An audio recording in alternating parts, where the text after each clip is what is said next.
സ്ത്രീ ശാക്തീകരണത്തിലൂടെ സാമുദായിക ശാക്തീകരണം യാഥാർത്ഥ്യമാക്കിയ സീറോ മലബാർ സഭ ലോകത്തിന് മാതൃകയാണെന്ന് കേന്ദ്ര ന്യൂനപക്ഷ ക്ഷേമ വകുപ്പ് മന്ത്രി.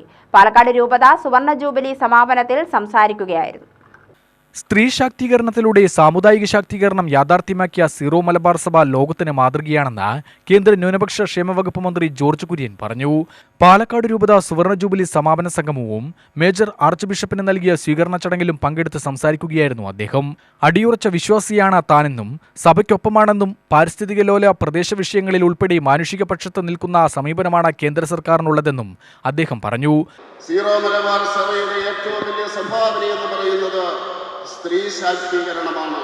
മനസ്സിന് ശക്തി കൊടുത്തുകൊണ്ട് ബൗദ്ധികമായിട്ടുള്ള തലത്തില് മുന്നേറാൻ അവരെ സഹായിച്ചുകൊണ്ട് ഒരു സമൂഹത്തെ സാമ്പത്തികമായിട്ട് വളർത്തിയെടുക്കുവാൻ സ്ത്രീശക്തിയിലൂടെ പെൺകുട്ടികളിലൂടെ കഴിഞ്ഞ ഒരു സഭ, ഒരു സമൂഹം ഒരുപക്ഷെ ലോകത്തിന് തന്നെ മാതൃകയായിരിക്കും.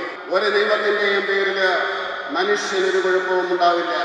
സംരക്ഷിക്കാൻ വേണ്ടി തീർച്ചയായിട്ടും കേന്ദ്ര സർക്കാർ ഉണ്ടാകുമെന്ന് പറയുവാൻ ഞാൻ ആഗ്രഹിക്കുകയാണ്. മാർ ജേക്കബ് മനത്തോടത്ത് അധ്യക്ഷത വഹിച്ചു.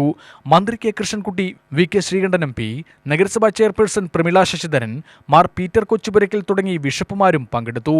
UTV news, Palakkad.